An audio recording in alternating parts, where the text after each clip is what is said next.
Les arcs-en-ciel fascinent l'humanité depuis des millénaires. Leur beauté éphémère, un chef-d'œuvre fugitif peint à travers le ciel, inspire admiration et émerveillement. Les cultures du monde entier ont tissé des mythes et des légendes autour de ces arcs célestes, les associant à la chance, aux promesses divines et aux ponts entre les mondes.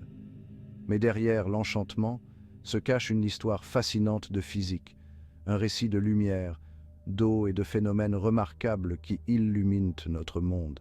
Les arcs-en-ciel ne sont pas des objets au sens traditionnel du terme. Ils n'existent pas à un endroit précis.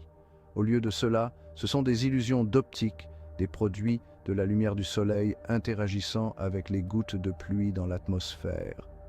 Cette interaction entre la lumière et l'eau, régie par les lois de la physique, crée le spectacle époustouflant que nous appelons un arc-en-ciel. Comprendre la science derrière ces beautés éphémères ne fait que renforcer notre appréciation pour leur splendeur fugace.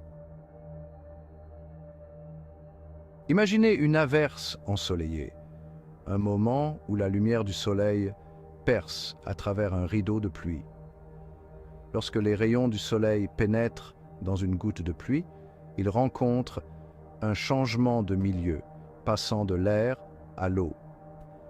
Cette transition prépare le terrain à une série d'événements optiques qui donnent naissance aux couleurs vibrantes de l'arc-en-ciel.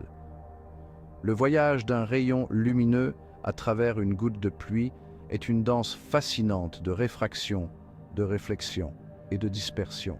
Chacun de ces phénomènes joue un rôle crucial dans la transformation de la lumière du soleil ordinaire en un spectre éblouissant d'un arc-en-ciel.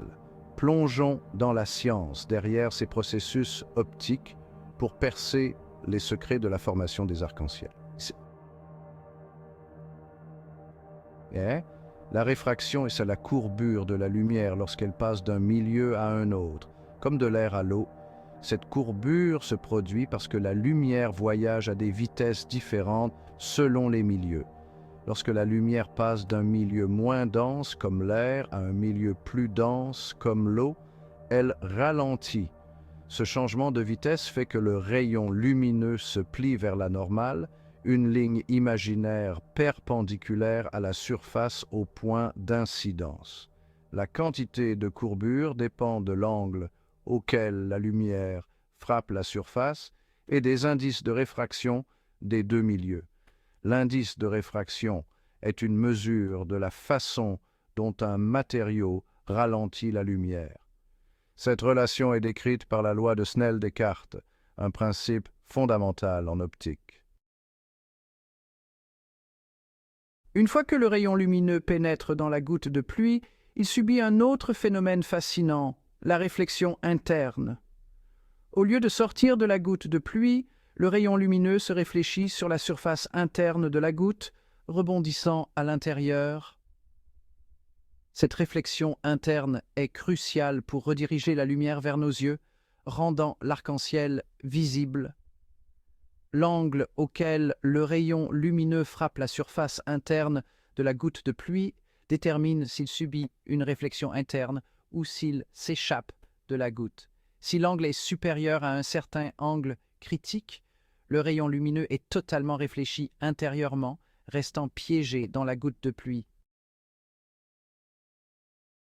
Cinquième partie, démasquer la lumière du soleil, dispersion et le spectre des couleurs. Lorsque le rayon lumineux entre et sort de la goutte de pluie, il subit une autre transformation remarquable, la dispersion. La dispersion est la séparation de la lumière blanche en ses couleurs constitutives. Cette séparation se produit parce que les différentes couleurs de la lumière ont des longueurs d'onde légèrement différentes et sont réfractées à des degrés légèrement différents. Lorsque la lumière du soleil, qui apparaît blanche à nos yeux, traverse une goutte de pluie, elle est dispersée en son spectre de couleurs rouge, orange, jaune, vert, bleu, indigo et violet. Ce spectre est ce qui donne à l'arc-en-ciel ses teintes vibrantes caractéristiques. Sixième partie, la palette de l'arc-en-ciel. Comprendre l'ordre des couleurs. L'ordre des couleurs dans un arc-en-ciel est toujours le même. Rouge sur l'arc extérieur et violet sur l'arc intérieur. Cet ordre spécifique provient des différents angles auxquels chaque couleur de la lumière est réfractée et réfléchie à l'intérieur de la goutte de pluie. La lumière rouge, avec la plus grande longueur d'onde, est la moins réfractée et sort de la goutte de pluie à un angle plus prononcé. La lumière violette, avec la longueur d'onde la plus courte, est la plus réfractée et sort à un angle plus faible. Cette différence d'angle de sortie crée la forme en arc de l'arc-en-ciel et détermine l'ordre des couleurs que nous percevons. 11e partie. Un spectre d'émerveillement. Réflexion finale. Les arcs-en-ciel, ces chefs-d'œuvre éphémères peints à travers le ciel, nous rappellent la beauté et l'émerveillement qui se trouvent à l'intersection de la science et de la nature. Comprendre la physique derrière ces arcs célestes, l'interaction de la lumière et de l'eau, ne fait que renforcer notre appréciation pour leur splendeur fugace. Alors, la prochaine fois que vous assisterez à un arc-en-ciel ornant le ciel, prenez un moment pour vous émerveiller de sa beauté éthérée.